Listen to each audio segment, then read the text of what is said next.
আসসালামু আলাইকুম everyone, welcome to my channel. আজকে আমি আপনাদের সঙ্গে কলা আর ডিম দিয়ে বিকেলের জন্য ভীষণ মজাদার একটি নাস্তার রেসিপি শেয়ার করব। আপনারা চাইলে বিকেলের নাস্তায় অথবা বাচ্চাদের টিফিনে এই রেসিপিটি তৈরি করে দিতে পারেন। একবার নাস্তাটি তৈরি করে দেখবেন, পরিবারের ছোট থেকে বড় সবাই খুবই পছন্দ করবে। তো আর কথা না বাড়িয়ে আমি রেসিপিতে চলে যাচ্ছি। এর জন্য প্রথমে আমি এখানে নিয়ে নিচ্ছি 2টা কলা। এবার এখানে দিয়ে দিচ্ছি একটা ডিম। ডিমটা যদি ফ্রিজে থাকে তাহলে অবশ্যই 30 মিনিট আগে ফ্রিজ থেকে বের করে রুম টেম্পারেচারে করে নেবেন। দিয়ে দিচ্ছি 1/4 কাপ চিনি, দিয়ে দিচ্ছি স্বাদমতো লবণ, তারপর দিয়ে দিচ্ছি 3 টেবিল চামচ গুঁড়া দুধ। গুঁড়া দুধটা দিলে নাস্তার টেস্টটা দ্বিগুণ হয়ে যাবে। এবার আমি এখানে দিয়ে দিচ্ছি 1/4 কাপ কুসুম গরম দুধ, দিয়ে দিচ্ছি 1 চা চামচ ইস্ট। এর বেশি ইস্ট দেয়া যাবে না, তাহলে ইস্টের গন্ধ করবে। তারপর আমি একটা কাঁটা চামচ দিয়ে কলাগুলোকে একটু ভেঙে নিচ্ছি। কিছুটা ভেঙে নেওয়ার পর এই সব কিছুকে একটা ব্লেন্ডারে জাগে নিয়ে নিচ্ছি। এবার এগুলোকে 30 সেকেন্ডের মতো ব্লেন্ড করে নিব। সব কিছু খুব ভালো মতো ব্লেন্ড করে নেওয়ার পর এগুলোকে আমি একটা মিক্সিং বোলে নিয়ে নিচ্ছি। তারপর এই মিশ্রণটার মধ্যে আমি দিয়ে দিব 3 কাপ ময়দা। প্রথমে আমি 3 কাপ ময়দা একসঙ্গে দিচ্ছি না, প্রথমে 2 কাপ ময়দা দিয়ে একটু মিশিয়ে নিচ্ছি।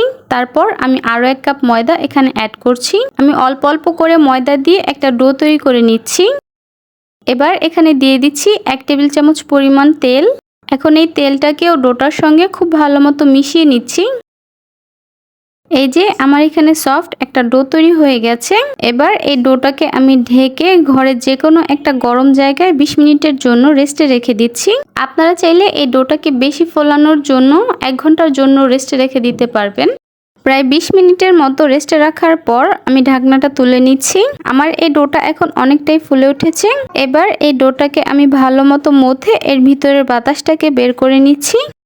তারপর এই ডোটাকে আমি একটা বোর্ডের উপর নিয়ে নিচ্ছি। এবার এই ডোটাকে 3 ভাগে ভাগ করে নিচ্ছি। তারপর একটা ডো রেখে বাকি ডোগুলোকে ঢেকে রাখছি। এবার এই ডোটার উপর সামান্য ময়দা ছিটিয়ে একটা ভারী রুটি তৈরি করে নিচ্ছি। এই রুটিটা নর্মালি সব ধরনের রুটি পরোটার থেকে মোটা হবে। তো এই যে আমি ঠিক এরকম ভাবে একটা রুটি তৈরি করে নিয়েছি। তারপর একটা নাইফ দিয়ে আমি এই রুটিটাকে কেটে নিচ্ছি। আমি আমার পছন্দ মতো এরকম ভাবে কেটে নিচ্ছি। আপনারা আপনাদের পছন্দ মতো যে কোনো ভাবে রুটিটাকে কেটে নিতে পারবেন। আমি আপনাদেরকে দেখিয়ে দিচ্ছি যে আমি ঠিক কতটা থিকনেসে এই রুটিগুলোকে কেটে নিয়েছি। এবার আমি এগুলোকে ভাজতে চলে যাচ্ছি। এর জন্য চুলায় পর্যাপ্ত পরিমাণে তেল গরম করে নিয়েছি। তারপর একটা একটা করে সবগুলো নাস্তা আমি তেলের মধ্যে দিয়ে দিচ্ছি। চুলার হিটটা মিডিয়ামে রেখে এই নাস্তাগুলোকে উল্টিয়ে পাল্টিয়ে ভেজে নিব। এই নাস্তাটি আপনারা একবার তৈরি করে দেখবেন, বাচ্চারা খুবই পছন্দ করবে। আমি যেই মেজারমেন্টে নাস্তাটি তৈরি করেছি, আপনারা এই মেজারমেন্টে যদি নাস্তাটি তৈরি করেন তাহলে দেখবেন অনেকগুলি নাস্তা হয়েছে। আপনারা কয়েকদিন রেখে বাচ্চাদের টিফিনে দিতে পারবেন অথবা সকাল বা বিকেলের চায়ের সঙ্গেও পরিবেশন করতে পারবেন। তো এই যে আমার এই নাস্তাগুলোই ভাজা হয়ে গিয়েছে। এবার এগুলোকে আমি তেল ছড়িয়ে একটা নাস্তার প্লেটে তুলে নিচ্ছি। আশা করছি রেসিপিটি আপনাদের কাছে ভালো লেগেছে।